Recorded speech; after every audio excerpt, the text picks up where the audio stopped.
Bom dia a todos. Prazer enorme estar com todos vocês para a apresentação de mais um ótimo resultado do Grupo CPFL Energia. Falaremos do quarto trimestre de 2021 e também do resultado do ano de 2021. Meu nome é Carlos Cirino, sou diretor de Relações com Investidores do Grupo CPFL e hoje estarei conduzindo toda a dinâmica do nosso evento. Conosco hoje estão Gustavo Estrella, nosso CEO, Mr. Pan, nosso CFO, bem como demais executivos da companhia. Toda a apresentação será realizada em português, com interpretação para inglês. Para isso, basta clicar no botão Interpretation, que aparece na parte inferior da barra de ferramentas da plataforma. Para quem quiser ver a apresentação em inglês, a mesma se encontra no site de RI da CPFL Energia. Gostaria também de informar a todos os participantes que, após a apresentação da empresa, daremos início à sessão de perguntas e respostas. Assim como das últimas vezes, todas as perguntas serão realizadas ao vivo. E para solicitá-las, basta clicar no botão Raise Hands, levantar a mão, que também se encontra na parte inferior da plataforma. Lembro que toda apresentação, todo evento está sendo gravado. Passo a palavra então ao Gustavo Estrella para darmos início à apresentação de resultados.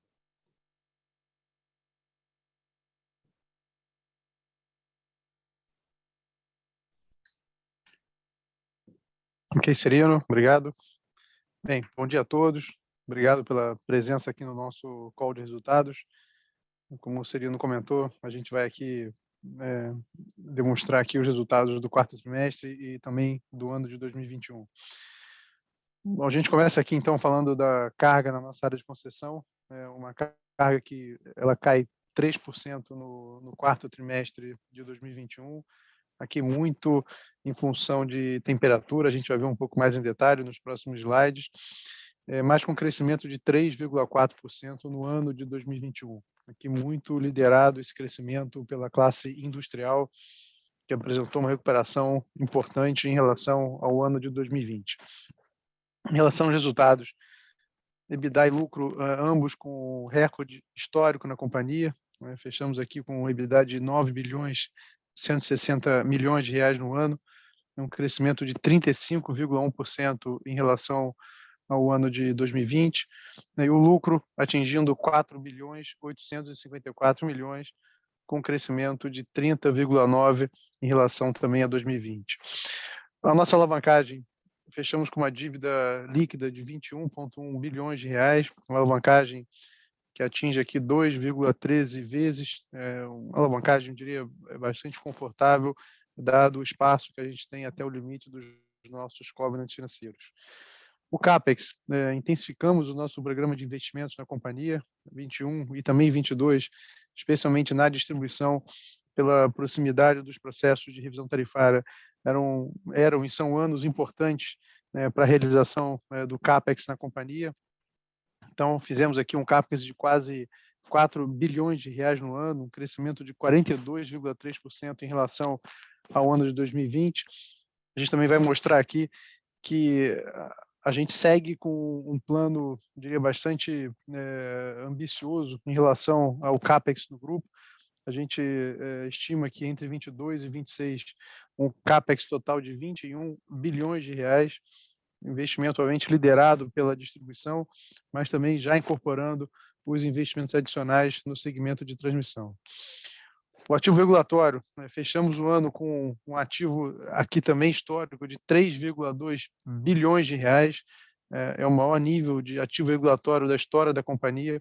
Esse número já começou a cair no começo de 22, em função da melhora de hidrologia, redução de despacho térmico, mas aqui coloca-se uma pressão para os reajustes tarifários de 2022, com uma expectativa de repasse ainda elevado em relação aos ativos regulatórios. Passando aqui para o slide 4, a gente vem então com a nossa proposta de pagamento de dividendos, proposta que vai ser submetida à aprovação na nossa Assembleia de Acionistas, aqui basicamente confirmando a nossa estratégia de balanceamento de crescimento com pagamento de dividendos. Então, mesmo com crescimentos importantes ao longo de 2021, com a CPFL Transmissão, com a entrada em operação do projeto Gameleira, a gente leva como proposta o pagamento total de dividendos, 100% do lucro distribuível de 2021, que representa 4 bilhões 540 milhões de reais. Como já pagamos antecipadamente em dezembro 804 milhões, a gente vem com dividendos complementares de 3 bilhões 736 milhões, que corresponde a 3,24 reais por ação. Passando aqui para o slide 5, então aqui um pouco mais em detalhe das vendas de energia no quarto trimestre, como eu falei, uma queda de 3% na área de concessão. Se a gente olhar aqui no gráfico inferior esquerdo do nosso slide, a gente vê que a classe residencial apresentou uma queda de 5,7%, um pouco acima desse valor, 5,9% vem efeito de temperatura, que também afetou fortemente a nossa classe comercial, com um efeito de temperatura em 6,1%. Nesse trimestre, a gente já vê um arrefecimento do consumo industrial, ele veio muito positivo ao longo do ano. Aqui, no final do ano, a gente já começa a perceber uma redução dos patamares de crescimento na indústria. Isso vem se refletindo também aqui no início do ano de 2022.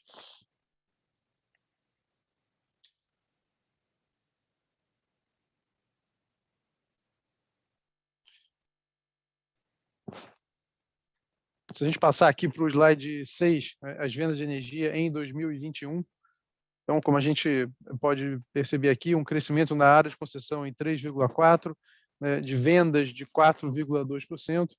Quando a gente olha por classe, a classe residencial apresenta um crescimento só de 0,5%, e aqui o crescimento vem, de fato, puxado pela indústria, que cresceu muito, especialmente no segundo trimestre de 2021, que apresenta um crescimento médio do ano de 11,1%. Importante ressaltar que a gente tem duas classes aqui dentro da indústria, metalurgia e veículos, que puxaram muito forte esse crescimento, mas que ainda estão em patamares de consumo ainda inferiores a 2019. Então, de fato, o crescimento dessas duas classes ainda não foi suficiente para compensar a perda de consumo que a gente teve no ano de 2020.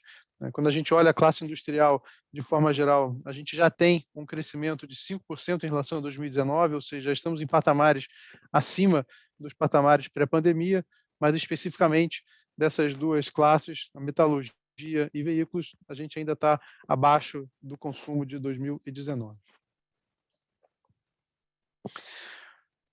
Aqui no slide 7, a gente faz uma comparação com números ajustados, tirando aqui efeitos de calendário, temperatura, migrações, GD, a resolução 863 da ANEEL, para que a gente possa, de fato, olhar o comportamento de cada uma das classes ao longo do ano de 2021. Aqui na residência, a gente vê claramente uma flutuação muito em função da pandemia, momentos onde a gente tem um isolamento social maior, a gente tem aumentos de consumo da classe residencial, momentos de maior relaxamento, a gente tem uma redução do consumo residencial. Aqui muito em cima dessa variação fruto da pandemia. Na indústria, como eu falei, você tem um efeito muito forte de base de comparação, então a gente olha aqui o segundo trimestre de 2021, com crescimento de 28%, aqui muito fruto da base muito baixa do segundo trimestre de 2020. Para lembrar, a pandemia começa em meados do mês de março, portanto, ela pega de maneira cheia o segundo trimestre de 2020.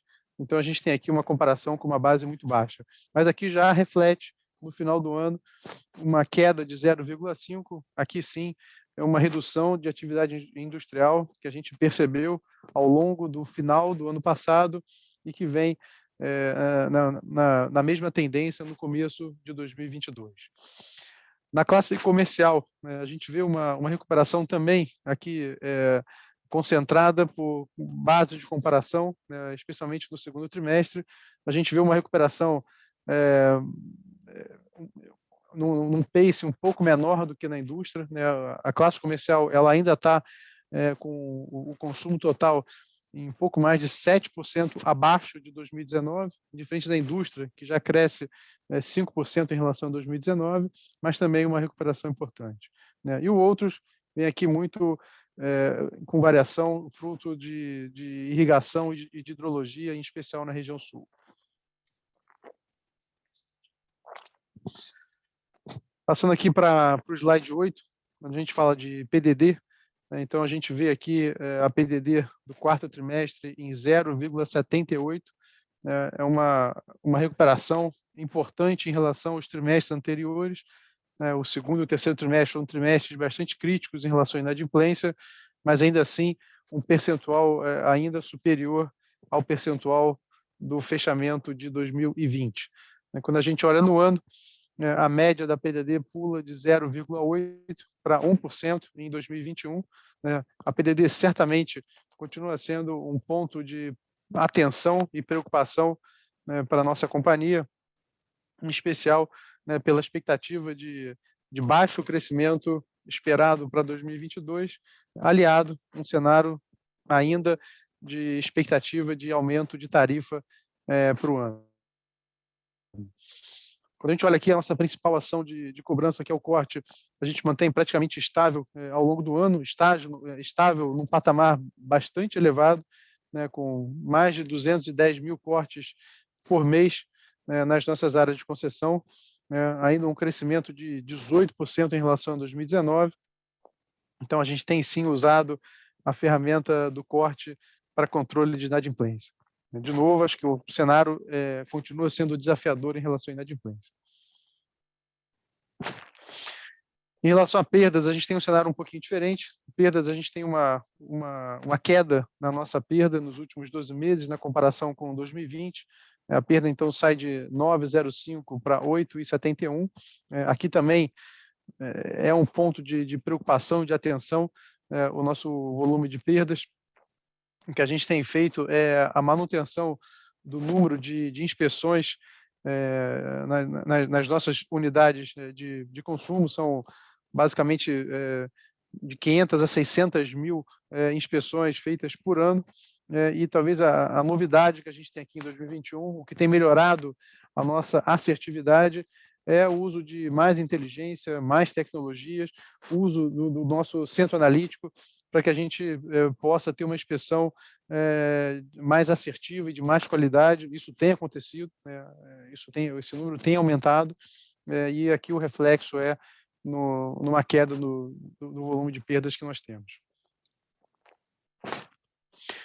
Bom, em relação à geração, a gente começa aqui então com o PLD. O PLD, então, no quarto trimestre, ele já apresenta uma queda importante em relação a 2020. Aqui, a melhora da hidrologia, ela começa no final do ano passado, então isso já reflete, né, num PLD médio mais baixo. A gente começa o quarto trimestre, com um nível de PLD ainda muito alto, e ele cai ao longo dos 3 meses, fechando aqui na média, então, a 135. Na média do ano, né, como tivemos uma hidrologia muito negativa, tivemos PLD em teto durante uma boa parte do ano, na média, a gente fecha aqui com um PLD de R$ 280 contra um PLD de 2020 em 177. O GSF também reflete a piora de hidrologia, né, tanto no quarto trimestre quanto no ano. A gente vê aqui, na média, um GSF com 73%, um GSF muito, muito negativo. Lembrando que a CPFL tem o RED do GSF, portanto, a exposição a GSF é pequena, né? Ela existe, mas é pequena. Mas aqui sim o GSF bastante negativo para o ano. Em relação à vazão das nossas hidráulicas, a gente tem cenários diferentes aqui. O primeiro cenário das UHEs, lembrando que essas usinas estão localizadas basicamente na região sul e também no centro-oeste. Então, a gente tem aqui uma melhora de hidrologia, né, nessas regiões. Então, aqui uma vazão melhor na comparação com 2020. Em relação às PCHs, estão basicamente localizadas aqui na região sudeste, estado de São Paulo e estado de Minas Gerais. Aqui sim, na comparação do ano, uma queda de vazão de 2021 versus 2020. E no quarto trimestre, de novo, aqui já onde começa a melhora da hidrologia, a gente tem então um aumento de vazão de 40%. Em relação às nossas eólicas, Em relação à geração, a gente tem aqui no quarto trimestre, aqui fruto da maior hidrologia, especialmente no estado do Rio Grande do Norte. A gente tem uma queda de geração. Essa queda, na verdade, vira uma variação positiva quando a gente olha o ano de 17%, aqui basicamente em função de performance de vento, percentuais bem melhores em 2020 na comparação com o ano de 2021 na comparação com 20. Em 20 a gente teve 83%, né, de performance de ventos na comparação com a P50. Em 2021 esse número sobe para 91%. A disponibilidade praticamente em linha nos 2 anos. Agora, dos resultados, eu passo então aqui a palavra para o Pan, que vai fazer os comentários em relação aos resultados do quarto TRI e do ano também.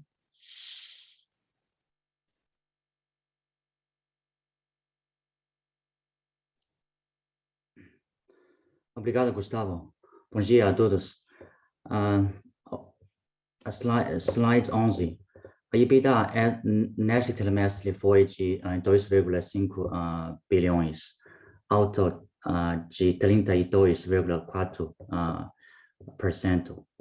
O destaque foi, mais uma vez, o bom resultado do segmento de distribuição, com aumento de 59,2%. Maior ganho veio ao mercado de tarifa, 463 milhões, principalmente por conta do IPCM mais elevado. Outro efeito importante foi o maior ganho ativo financeiro de concessão, que teve alto de 181 milhões, devido ao maior índice IPCA. Tivemos também ganho de 42 milhões outras receitas. Aqui é basicamente aluguel de postes, que tem contratos atualizados por IGPM. Já PDD foi maior em 23 milhões, alto que deve principalmente ao aumento da receita. PDD sobre receita de fornecimento ficou 0,78%, sendo nosso nível histórico de 0,7% a 0,8%. Demais efeitos somam negativo 7 milhões. Na geração, a EBITDA foi de 738 milhões, redução de 2,5%. Cabe destacar que, nesse trimestre, os 5 projetos de transmissão, que antes eram consolidados aqui, agora estão separados. O principal efeito positivo foi a atualização dos preços dos contratos, 203 milhões. Outro impacto positivo foi a GSF no período, que, apesar de GSF mais elevado, tivemos PLD menor neste ano, devido às chuvas no final do ano, que permitiu uma redução dessa despesa. Por outro lado, tivemos impacto negativo de 140 milhões, referentes à solução do GSF no mercado livre regulado, registrado ano passado, 2020. A menor geração eólica, conforme já comentado pelo Gustavo no slide anterior, afetou 29 milhões. Outros efeitos somaram perda de 71 milhões. Próximo slide. O segmento de transmissão, após a aquisição de C3E, trouxe grande relevância para os números da energia. Assim, passamos a reportar em separado de geração. O EBITDA no período foi de 77 milhões, aumento de mais de 700%. O principal efeito foi a consolidação dos números da CPL Transmissão, com 122 milhões. Por outro lado, tivemos impacto negativo de 46 milhões pelo maior CAPEX e atrasos dos projetos Greenfield. A segmento de trading, serviço outros, tivemos EBITDA negativa de 44 milhões, impactados principalmente pela margem da comercializadora de negativa 83 milhões, parcialmente compensado pelo melhor resultado do segmento de serviço, 10 milhões, principalmente CPF de serviço. Outros efeitos somaram 18 milhões. O slide seguinte, mostramos a performance do lucro líquido, que foi de 1,3 bilhão no período, alto de 34,5% em relação do quarto trimestre de 2020. No resultado financeiro, tivemos pior de 300 milhões, devido principalmente a despesas com a dívida líquida com aumento de 321 milhões, explicado pelo aumento de CDI e do IPCA no período. Redução em multa moratórias, 29 milhões, após a adoção de IPCA, não mais IGPM. Principalmente compensado por ganho de MTM, 68 milhões, autorização monetária de ativo regulatório, 37 milhões. Outros efeitos somaram 56 milhões negativos. O menor valor de impostos está relacionado a créditos fiscais, no valor de 187 milhões. No slide 14, mostramos o resultado do acumulado de ano, onde a EBITDA cresceu a 35,1%. Destaca-se aqui o segmento de distribuição, que cresceu 47,5%, favorecida pela recuperação do mercado e do aumento das tarifas, além do ativo financeiro da concessão. Outro destaque é a geração, que alta de 25,1%, devido à maior geração eólica, pelo forte vento observado em 2021. Reajuste de contratos atrelados à inflação é a solução de GSF. Já o lucro líquido aumentou 30,9%, chegando a 40,9 bilhões. Tivemos impacto do maior custo de dívida do MTM, principalmente compensados pelo maior valor das multas moratórias. Além disso, há maior pagamento de imposto devido aos melhores resultados operacionais. Passado ao próximo slide. Temos o endividamento da companhia no critério dos covenants financeiros. A dívida líquida totalizou 21,1 bilhões. O EBITDA dos últimos 12 meses atingiu 9,9 bilhões. A alavancagem medida pela dívida líquida sobre EBITDA foi de 2,13 vezes após a aquisição da C3E, no valor de 2,7 bilhões. O pagamento de dívida de 2,5 bilhões, resultado no último trimestre de 2021. Ainda sobre dividendos, Gustavo já mencionou, levaremos para aprovação em Assembleia Geral Ordinária no final de abril a proposta para pagamento de dividendos relativos ao resultado de 2021 no valor de 4,54 bilhões, 3,94 reais por ação. Desse montante, 804 milhões já foram pagos em dezembro de 2021 e restante 3,7 bilhões ou 3,24 reais por ação deverão ser pagos até dezembro de 2022. Desta forma, seguimos com a nossa plano de balanceamento entre crescimento e yield. O slide seguinte, endividamento. Temos perfil de dívida bruta.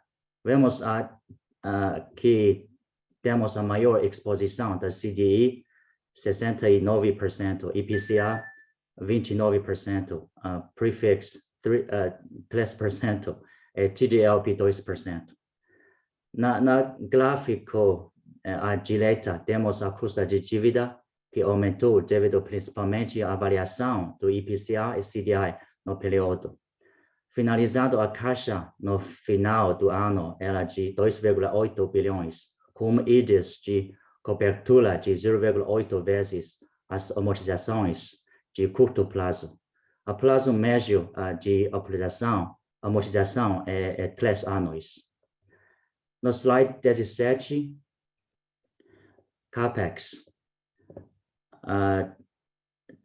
Do quarto trimestre foi de 1,35 bilhão, aumento de 53,6% em relação ao mesmo período do ano passado. A visão por segmento, tivemos distribuição, total investido de 872 milhões, destinado à ampliação, modernização e manutenção da rede e equipamentos. O segmento de geração foram investidos 127 milhões nos projetos Gamilella e Cherubim. Investimos 307 milhões em nossos projetos Transmissão Sul 1, Sul 2, Maracanaú, em reforços e melhorias nos ativos CPFL e transmissão. Por fim, para o segmento de trading e serviços, foram destinados 45 milhões para ampliação, modernização e manutenção de equipamentos, veículos e ferramentas e TI. Na visão acumulada 2021, investimos aproximadamente 4 bilhões, aumento de 42,3%. No slide 18, temos a projeção de CAPEX para o ciclo de 2022 a 2026, que é aproximadamente 21 bilhões para todos os grupos CPFL. Na visão por segmento, temos especial destaque para a distribuição. Investimos total de aproximadamente de 17,6 bilhões, destinados à melhoria, manutenção e reforço da rede e aumento da capacidade das subestações. No segmento de geração, serão investidos 1,2 bilhão para a conclusão do PCH Cherubim, além de manutenção das usinas já em operação. Para a transmissão, temos uma previsão de 1,9 bilhão em nossos projetos de Greenfield e CPFL transmissão. Para essa última, serão destinados cerca de 1,7 bilhão. Muito obrigado. Agora devolvo a palavra para o senhor Gustavo Estrela. Obrigado.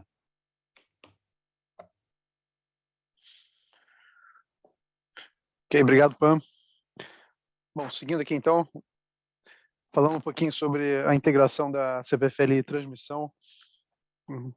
Acho que a gente tem aqui, concluímos no começo do mês de janeiro o nosso plano de 100 dias, que era basicamente o início do nosso processo de takeover. Ainda há muita coisa a ser feita, mas acho que o plano está avançando conforme a nossa expectativa e já com alguns resultados importantes. Então, acho que o primeiro ponto aqui é esse plano de integração cultural que a gente está chamando, quer dizer, com toda a implementação de práticas e políticas da CPFL, destaque aqui para que a gente traga aqui a cultura CPFL para dentro da CPFL Transmissão, é o que a gente chama aqui do nosso jeito de ser. Então, acho que isso aqui é um processo que leva um tempo, mas esse processo já se iniciou.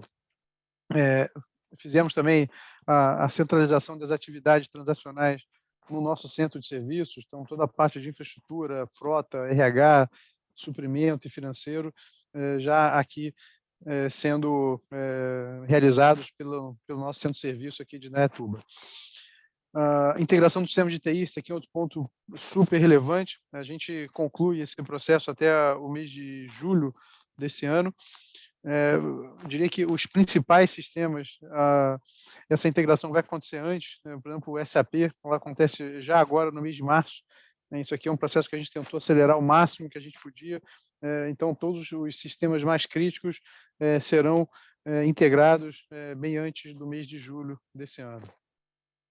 Já tivemos, por revisão de uma série de contratos, uma redução de em torno de 15 milhões de reais por ano, já realizado. De novo, isso aqui é não exaustivo, tem uma série de outras análises, de outros contratos para serem revisados, mas já temos aqui um atingimento importante nesse processo. Também já transferimos a sede de onde estão hoje, que era a sede original da empresa, para uma nova sede também em Porto Alegre. Esse processo deve ser concluído até o final do mês de julho, aqui além de instalações mais modernas, uma redução também importante no custo de aluguel que nós temos hoje na sede atual. E, por último, a gente tem um desafio também de substituição das dívidas atuais, que são atreladas em dólar, já redeadas pela CPFL desde o processo de privatização, mas a gente tem um volume de dívida de 680 milhões de reais, que obviamente tem oportunidades de renegociação e troca de dívida para que a gente leve essas dívidas para o nível de custo da CPFL, também obviamente trazendo um ganho importante de resultado e de redução de custo. E por último aqui, um pouco do resumo do tema do ESG ao longo do ano de 2021. Acho que o primeiro destaque aqui são os índices de mercado. A gente se manteve em todos os principais índices do mercado, do ISE, o ICO, o MSCI, o FTSE4Good e o CDP. Destaque aqui para o ISE, a gente ficou na 4ª colocação, são 73 empresas participantes. Acho que aqui uma demonstração de reconhecimento do mercado em relação a todas as práticas e políticas que a CPFL vem desenvolvendo sobre o tema ESG.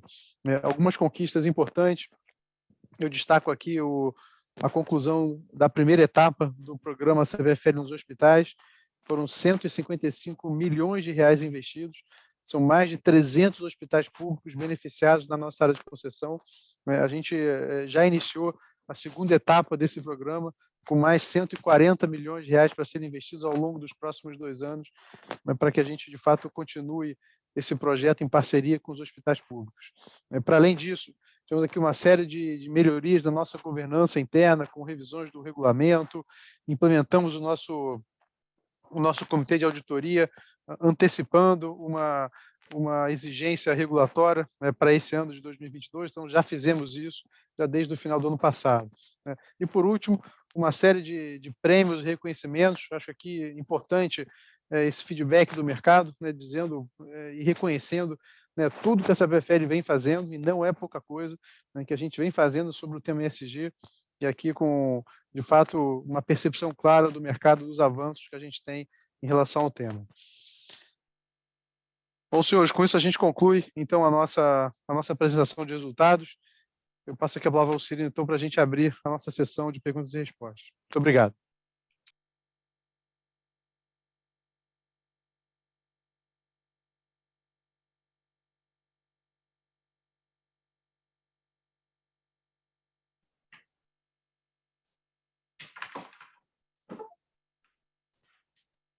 Bom, vamos lá, pessoal. Muito obrigado, Gustavo Pan. Abriremos, então, agora a nossa sessão de perguntas e respostas, seguindo a ordem que elas nos forem aqui solicitadas. Só reforçando, pessoal, as perguntas só serão feitas ao vivo. Então, para solicitar a pergunta, vocês deverão utilizar o botão Raise Hands, que se encontra aí na parte inferior da plataforma. Tá? Então, vamos lá. A gente tem aqui uma primeira pergunta A primeira pergunta vai ser do Felipe Andrade, Felipe do Itaú. Obrigado, Felipe, bom dia. Fica à vontade aí para fazer a sua pergunta.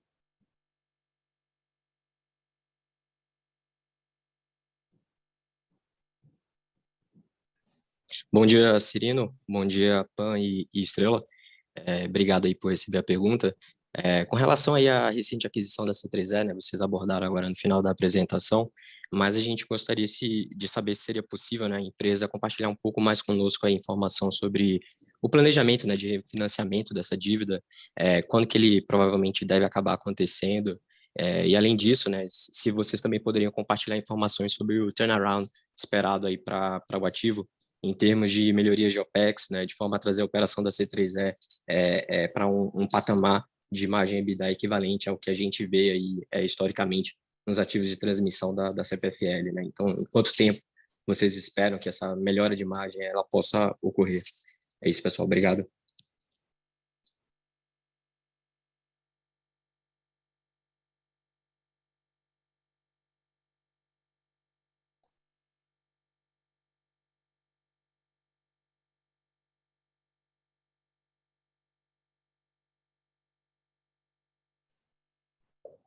Ô, Felipe, obrigado aí pela sua pergunta. Bom, eu acho que em relação à dívida, eu acho que aqui o desafio que a gente tem esse ano, aqui em relação a todos os refinanciamentos e ao plano de funding, ele a gente não olha só para a CPFL de transmissão, mas olha para o grupo de forma geral.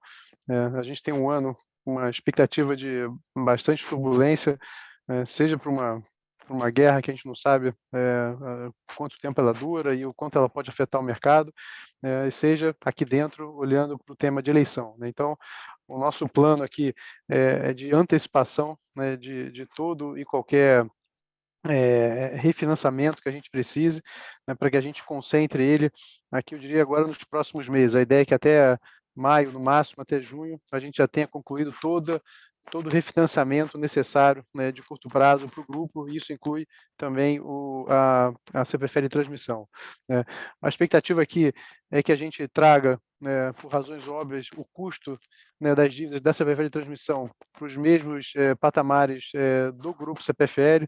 Então, aqui, isso, obviamente, traz aqui uma expectativa positiva de redução de custo em relação às dívidas atuais, lembrando que elas estão em dólar, são dívidas em dólar, já redeadas pela CPFL, mas que tem um custo all-in ainda maior do que o nosso custo médio de financiamento. Então, a ideia é que a gente faça isso o mais breve possível, não só, né, para antecipar o ganho que a gente vai ter, trazendo essa dívida para os patamares de custo médio da CPFL, seja também para evitar um risco de exposição à volatilidade ao longo desse ano. Em relação ao turnaround, eu acho que ele tem um timing para acontecer, né, e eu acho que a gente já previa esse timing, e acho que isso está acontecendo, diria, conforme a nossa expectativa, né. Eu citei aqui alguns exemplos, já reduzimos a frota da companhia em mais de 43%, uma redução de 15 milhões, né, no OPEX da companhia. A gente tem outras reduções que elas acontecem ao longo do tempo, à medida que a gente vai integrando cada vez mais a companhia na CPFL, né, sistemas, processos, pessoas, a gente consegue claramente ter esse benefício e, como você falou, quer dizer, a expectativa, é claro, é chegar numa margem de mercado, não há por que ser diferente, né, a gente chegar numa margem de mercado compatível com uma empresa de transmissão com essas características. Então, obviamente, isso aqui leva um certo tempo, a gente está tentando acelerar o máximo que a gente pode, né, sabendo, né, de toda a complexidade, não só da companhia em si, mas do momento que a gente vive hoje, né. A gente assumiu essa companhia em outubro do ano passado, ainda num período de pandemia, né, então um processo de takeover nesse momento é muito complexo, né, então a gente tem feito com toda a prudência e toda a segurança, mas tentando antecipar o máximo que a gente puder esse processo de integração, para que a gente comece, de fato, a colher os benefícios e refletir isso nos resultados da companhia, né. Uma outra frente importante na CPFL de transmissão é o tema do investimento, né? Então, a gente tem aqui um plano, aqui também ambicioso para a companhia de investimento de R$1,5 bilhão, né? Essa execução bem feita, ela é fundamental para maximizar os retornos da companhia, e é isso que a gente tem feito. Também aqui um plano, que a companhia está se preparando, né, para que consiga executar esse plano da melhor forma possível, para que a gente possa maximizar os resultados da companhia. Perfeito. Muito obrigado aí, Estrela.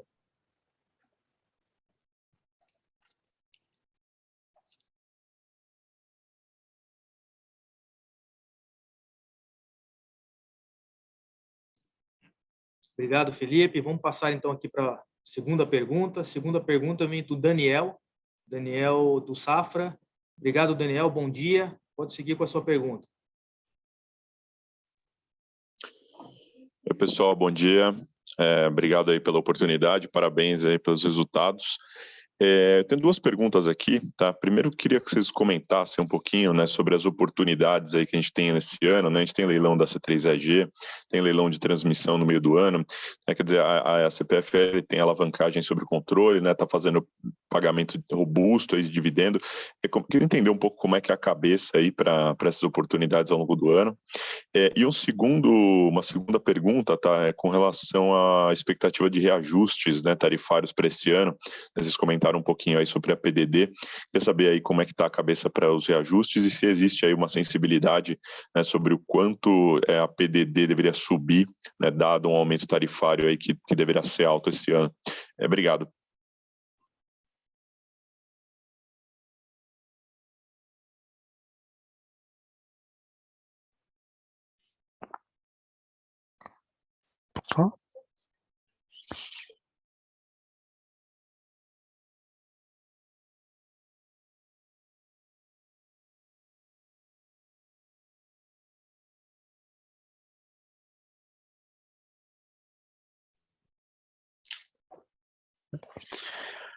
Ok, Daniel, obrigado pelas perguntas. Acho que primeiro, falando de oportunidade de M&A, acho que a gente continua aqui focado em buscar oportunidades de crescimento, né, para a companhia. Você citou aqui, acho que a gente tem uma expectativa em relação ao leilão de transmissão, né, a expectativa de terem 2 leilões, né, o do meio do ano deve ser um leilão de tamanho assim bem relevante, né, o do final do ano nem tanto. Eu acho que aqui, como a gente fez nos leilões anteriores, a ideia é que a gente avalie, né, e vamos avaliar quais lotes fazem sentido com a nossa estratégia, lembrando a nossa estratégia de nicho, né, buscando alguma sinergia com os nossos negócios atuais. Então, a ideia é que a gente segue na mesma estratégia, né, reconhecendo aqui a dificuldade do momento que a gente vive, né? Olhando especificamente em relação aos leilões, há uma competição que tem sido muito grande, muito forte nos últimos leilões, possivelmente será também o cenário para esses próximos 2 leilões, né?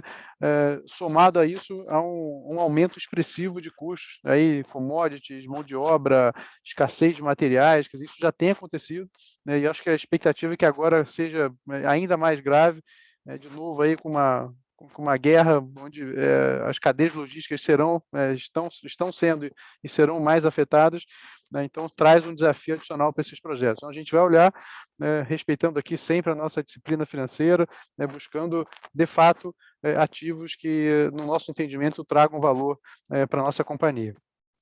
Você citou aqui a C3E Geração, a companhia não vai participar do leilão, né? A gente tem direito de preferência, né, para alguns ativos, né? Então, caso aconteça o leilão, caso tenha um vencedor, principalmente a gente vai ter que avaliar se a gente vai ou não exercer o direito que temos, mas do leilão não participaremos.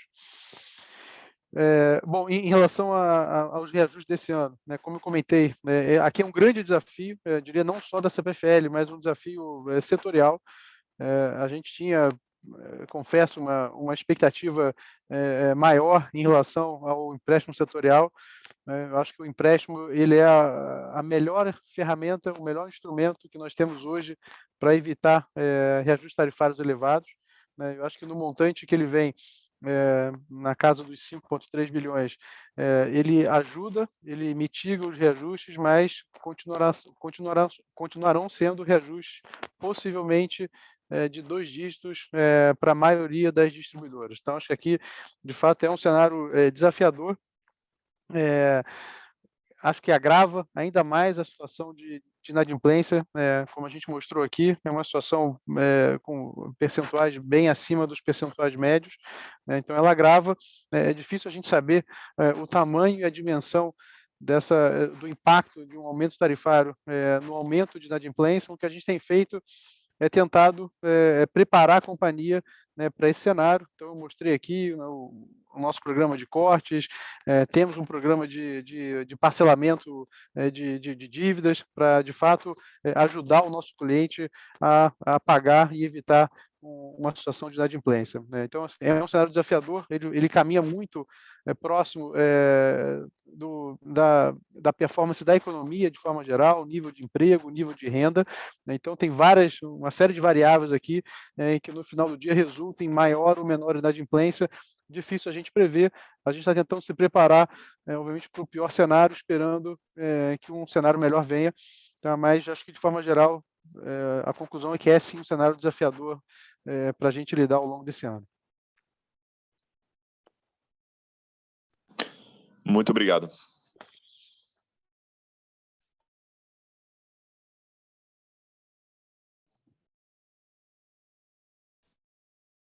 Obrigado, Daniel. Vamos passar então aqui para a terceira pergunta. A terceira pergunta será do André Sampaio, do Santander. Obrigado, André. Bom dia. Pode seguir com a sua pergunta aí. Bom dia a todos. Eu tenho 2 perguntas. A primeira pergunta é se vocês puderem comentar um pouquinho, né? A gente viu aí o dividendo de 100% de payout para o resultado de 2021. Qual que é a expectativa para 2022, né? O que vocês estão planejando fazer em relação aos dividendos para esse ano? E a segunda pergunta, se vocês puderem voltar um pouquinho no slide de CAPEX, eu fiquei com uma dúvida específica na parte de transmissão. Vocês comentaram de um CAPEX Greenfield. Ali seriam só os projetos que já estão no pipeline, ou vocês têm alguma coisa naquele valor ali que não esteja ainda no pipeline?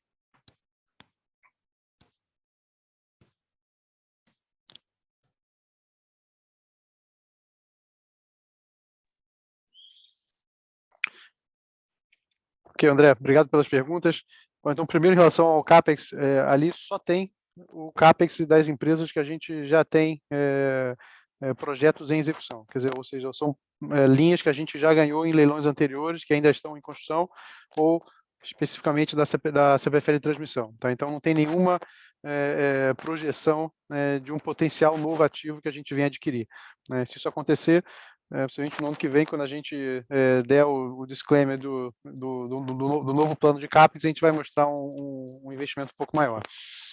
Em relação ao dividendo, como você sabe, acho que a nossa estratégia sempre é de balancear dividendo com crescimento, né? Então, uma coisa depende da outra, né? A gente tem na política o pagamento mínimo de 50%, né? A expectativa sempre é maximizar o pagamento de dividendos, né? Mas depende muito da nossa estratégia de crescimento. Então, toda vez que a gente conseguir balancear, como fizemos esse ano aqui, a gente paga dividendo e endereça crescimento, mas se tiver um crescimento maior do que o esperado, ou de um ativo que demande um caixa no curto prazo, eventualmente a gente poderia reduzir o payout limitado a 50%. Tá? Então, aqui é para monitorar, mas a estratégia, né, o plano da companhia sempre é tentar maximizar os dois, combinando aqui um pagamento de dividendos com crescimento. Perfeito, Estrela. Se eu puder só fazer um follow-up aqui, vocês têm visto algum ativo relevante que pudesse ser esse papel que gerasse esse crescimento relevante em 2022, ou não tem nada mapeado no momento, e isso vai depender do avanço durante o ano?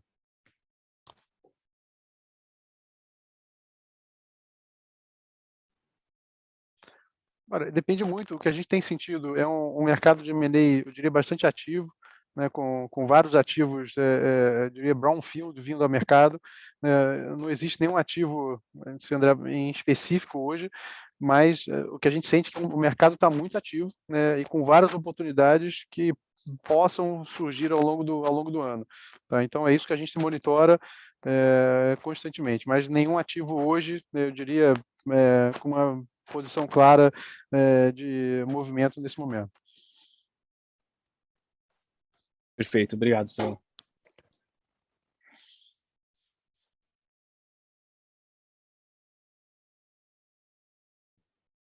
Obrigado, André.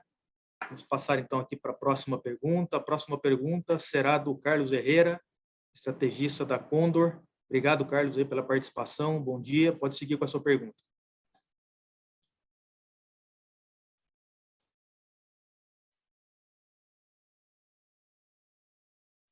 Você está com o microfone... Oi, eu sou a Carolina, trabalho com o Carlos, ele está em uma ligação agora, então ele pediu para eu fazer a pergunta. A pergunta é essa daqui. Só um minutinho.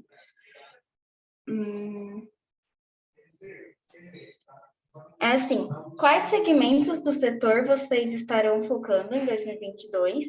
Na parte de transmissão, como vocês estão vendo a concorrência nos novos leilões? E como o aumento no custo de capital está vendo as propostas mais realistas?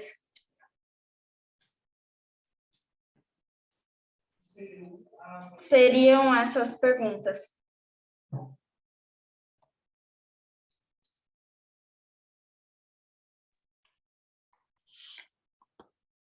Ok, Carolina, obrigado pela pergunta. Então, segmentos para 2022. Eu diria que a gente continua e segue focado nos segmentos onde a gente já tem operação hoje.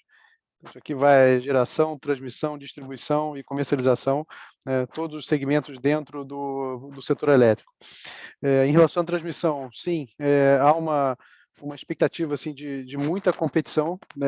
O cenário não é diferente do que a gente tem visto nos leilões anteriores. Acho que esse cenário continua, então, de muita competição nos leilões futuros. Eu citei aqui 2 leilões esperados aqui de Greenfields para esse ano de 2022, e além deles, uma série de ativos Brownfields também. Eu acho que o cenário é muito parecido, um cenário de bastante competição e muitos investidores querendo investir ou entrar ou aumentar investimentos em transmissão. Em relação ao custo de capital, eu acho que esse aqui a gente periodicamente revisa o nosso custo de capital, para que a gente tenha sempre um custo de capital aderente com o nível de risco e de retorno esperado para um determinado ativo. Então, essa análise, esse exercício, ele é feito de maneira recorrente aqui na companhia. Hoje não é diferente. Talvez o único ponto aqui é um cenário hoje de maior volatilidade, onde eventualmente uma expectativa de custo de capital ou de expectativa de retorno de um determinado ativo, ela possa variar em função do cenário macro ou do cenário externo de forma geral. Tá? Mas isso é uma prática comum da companhia, fazemos isso de forma recorrente para sempre garantir um alinhamento entre custo de capital e novos investimentos. Ok, obrigada. E também quero agradecer novamente por ter pego as nossas perguntas. Ok.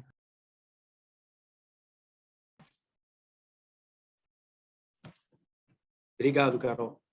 Bom, pessoal, vamos passar então aqui para a última pergunta que a gente tem endereçada aqui. Vai ser uma pergunta do Giuliano aí, do UBS. Bom dia, Gil. Pode seguir com a sua pergunta aí. Tudo bem, obrigado, Cirino. Tudo bem, Estrela? Obrigado por essa oportunidade aqui. Estrela, tem algumas dúvidas aqui. A primeira só sobre esses ativos de geração que vocês têm com a C3E geração. Você tem também a possibilidade de comprar. Mas existe também um direito que vocês têm de vender? Vamos imaginar que alguém faça uma proposta agressiva, você pode estar vendendo também esses ativos. Então, essa é a minha primeira pergunta. Eu tenho mais duas aqui. Só ouvir de vocês como é que vocês estão pensando no cenário de renovação das concessões de distribuição de energia. Se de certa forma, pode preocupar vocês, se existe possibilidade de uma cobrança de outorga. E eu queria ouvir um pouco também de vocês, como é que estão as conversas, se você puder falar alguma coisa, como é que estão as conversas dos ativos com do controlador, se existe uma conversa entre vocês e os ativos de transmissão lá da State Grid. Obrigado.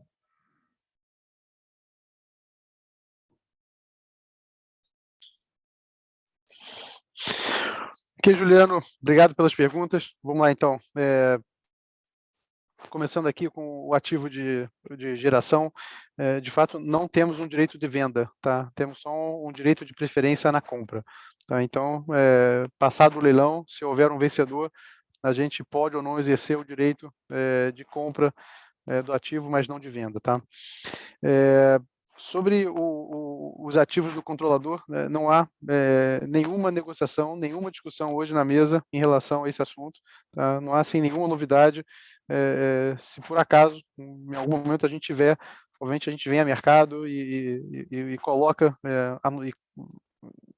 coloca isso no mercado, mas hoje não existe nada, nenhuma discussão nesse sentido.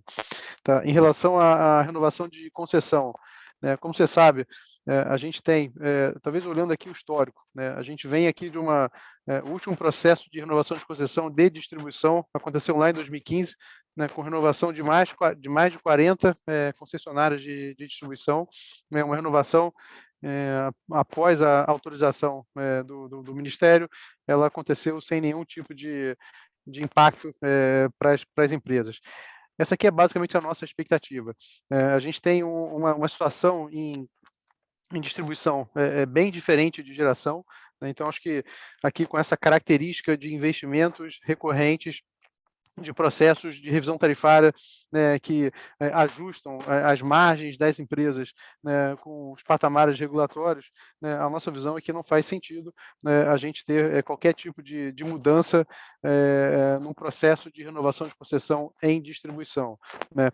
Importante colocar também de que essa visão de longo prazo, né, que uma distribuidora precisa para gerenciar seus negócios, ela é fundamental. No nosso caso aqui, a gente fecha planos decenais de investimento, então essa visão de mais longo prazo, né, para que a gente consiga operar da melhor forma um negócio de distribuição é fundamental. Por isso, a nossa expectativa é de que a gente tenha um processo de renovação que preserve todos os direitos, preservem todas as margens regulatórias estabelecidas pelo regulador e que traga também essa perspectiva, essa visão de longo prazo para os operadores. Essa é a nossa expectativa. Então, ótimo. Obrigadão, Estrela.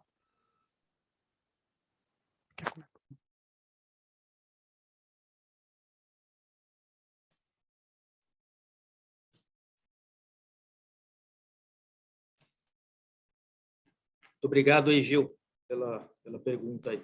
Bom, pessoal, como nós não temos, então, mais perguntas, a gente encerra aqui, então, o momento aqui de sessão de perguntas e respostas. Caso ainda tenha ficado alguma dúvida, a equipe de relações com investidores da CPFL se coloca à disposição para posteriores esclarecimentos, ok?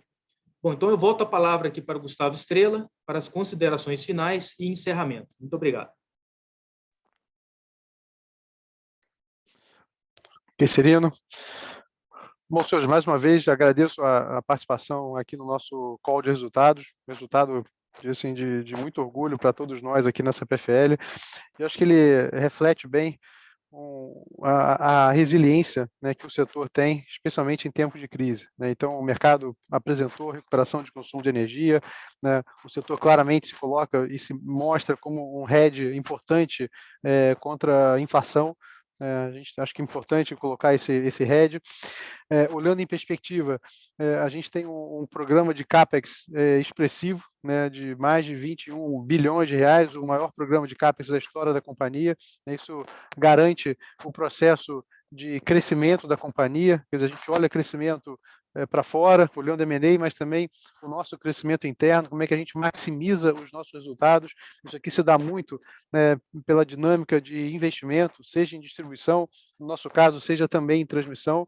Eu acho que a gente está aqui com um CAPEX desafiador para a execução, mas um CAPEX que garante, de fato, o crescimento contínuo dos resultados da companhia no longo prazo. Dividendo, a gente reforça mais uma vez a nossa estratégia de balanceamento entre crescimento e pagamento de dividendos, né? Conseguimos endereçar os 2 pontos do ano passado, né? Aqui acho que é o mundo ideal, onde a gente consegue, de fato, endereçar um crescimento muito accretive, que foi a compra da CPFL Transmissão, ao mesmo tempo preservando aqui o pagamento de 100% de dividendos, né? E por último, né, também olhando aqui em perspectiva, acho que a gente segue assim muito confiante em todo o processo de modernização e abertura do setor de energia, tendo assim muita certeza que a gente vai ter capacidade de colocar a CPFL nesse novo mercado, né, com novos desafios, mas mantendo a nossa posição de protagonismo e liderança no setor. Mais uma vez, agradeço muito a participação de todos no call. Bom dia a todos.